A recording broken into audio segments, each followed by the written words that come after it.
আজকাল মেয়েরা শ্বশুর শাশুড়ির সাথে একসাথে থাকতে চায় না, এ ব্যাপারে ইসলাম কি বলে? দেখুন, এক্ষেত্রে আমাদের উভয় পক্ষের বাড়াবাড়ি আছে, সীমালঙ্ঘন আছে।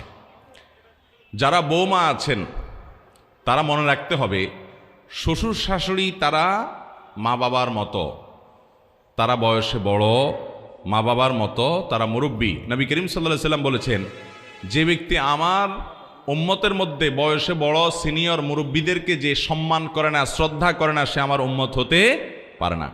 অতএব মেয়েরা তাদের শ্বশুর শাশুড়িকে সম্মান করবেন। ঠিক একই কথা ছেলেদের জন্য প্রযোজ্য, ছেলেরাও তাদের শ্বশুর শাশুড়ির প্রতি সম্মান করবেন।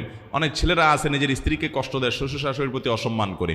ঠিক একই কথা মহিলাদের জন্য প্রযোজ্য, অনেক মহিলা আছে নিজের শ্বশুর শাশুড়িকে কষ্ট দেয়। মনে রাখবেন, শ্বশুর শাশুড়িরা তারা আগের জেনারেশন, তারা আগের যুগের মানুষ, তাদের অনেক অযৌক্তিক কথা তারা বলতে পারে, অযৌক্তিক কাজ বলতে পারে, তারা আপনার মতো বুঝবে না, এত স্মার্ট হবে না। আপনি আবার যখন বৃদ্ধ হবেন, আপনার ছেলেমেয়েরা অনেক আপডেটেড হবে, তাদের কাছে আপনি এরকম খ্যাত খ্যাত টাইপ হবেন, এটা কিন্তু মাথায় রাখেন। তারা কিন্তু আপনার চাইতে অনেক স্মার্ট হবে, আপনার অনেক কিছু তাদের কাছে হাস্যকর মনে হবে, অযৌক্তিক মনে হবে। তাদের কাছে আপনি তখন কেমন আচরণ করেন, আশা করেন? তারা আপনাকে তুচ্ছ তাচ্ছিল্য করুক, ছোট করুক, হেয় করুক, ঠাট্টা করুক, বিদ্রুপ করুক, হাসাহাসি করুক, এটা কোনো মা বাপ চাইবে?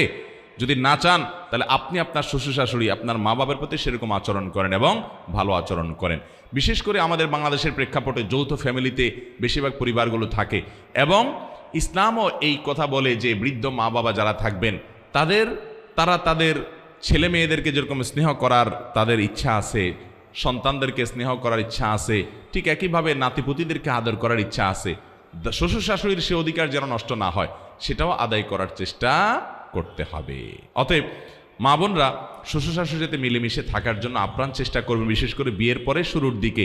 শ্বশুর শাশুড়ি যদি খুব বেশি ডিস্টার্ব করেন, খুব বেশি অত্যাচার বিচার করেন, আপনারা কোনো ভালো আলেমের কাছে যাবেন।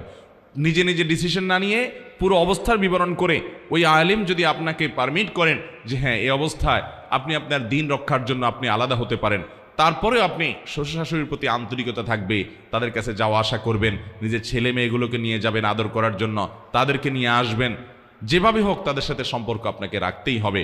আপনার স্বামী শ্বশুর শাশুড়ির সেবা করা আপনার উপরে সরাসরি ফরজ না, কিন্তু এটা আপনার নৈতিক দায়িত্ব যে স্বামী আপনার ভালোর জন্য এত কিছু করছেন, এত উপকার করছেন, আপনি আপনার জন্য এত কষ্ট করছেন, আপনার সন্তানদের জন্য, আপনার জন্য, সংসারের জন্য, সবার জন্য। সে শাশুড়ি, তার শ্বশুর শাশুড়ি খেদমত করা স্বামীর নিজের কর্তব্য, তিনি বাহিরে সারাদিন উপায় উপার্জন করেন, তাহলে তার অগোচরে তার দায়িত্বটা পালন করা এটা আপনার নৈতিক অধিকারের মধ্যে পড়ে, সেটা আপনি করবেন।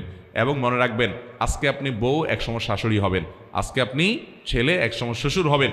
অতএব আপনার পরবর্তীর কথা মাথায়